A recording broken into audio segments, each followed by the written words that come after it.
নমস্কার বন্ধুরা, সম্পাদ কিচেনে আপনাদেরকে স্বাগত। কেমন আছেন আপনারা? আশা করি ভালো আছেন। তো দেখুন, আজকে একটা নতুন রেসিপি নিয়ে চলে এলাম, করলা ভরা।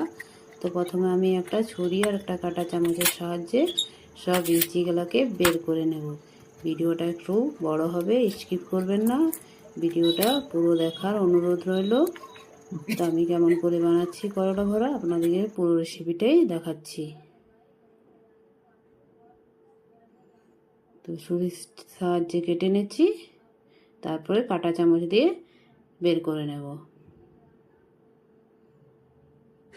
দেখুন, আমার বার করা হয়ে গেল। বিচিগুলোকে সব আমি একটা বাটির মধ্যে রেখে নিলাম।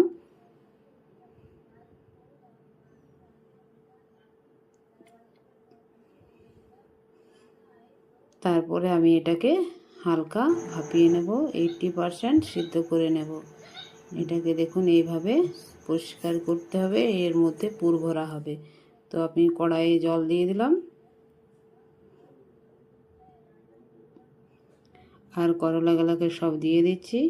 তারপরে একটু নুন হলুদ দিয়ে সিদ্ধ করে নেব। খুব বেশি সিদ্ধ করব না, 80% যেতে হয়। তো দেখুন আমার সিদ্ধ হচ্ছে।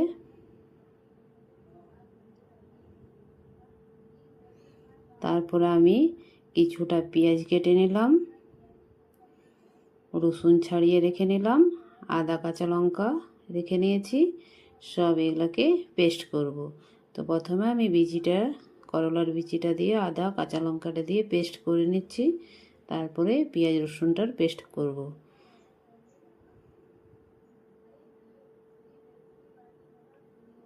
দেখুন আমার আদা পেস্ট হয়ে গেল। বিচিটা দিয়ে এটাকে সব বের করে নেব। তারপর আমি এর মধ্যে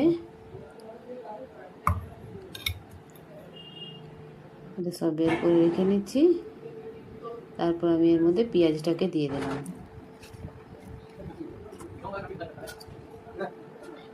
আর রসুনটাকেও এর সাথে দিয়ে একটা পেস্ট তৈরি করে নিচ্ছি।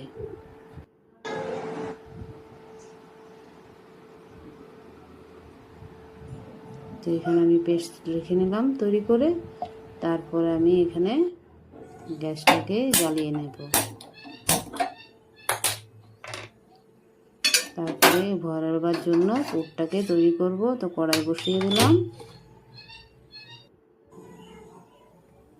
এটা করলা সিদ্ধটা দেখিয়ে দিচ্ছি কেমন করে সিদ্ধ হয়েছে। এখানে আমার কড়াই গরম হয়ে গেছে। এবারে তেলটাকে দিয়ে দিচ্ছি, কালো জিরে ফোড়ন দিয়ে দিলাম,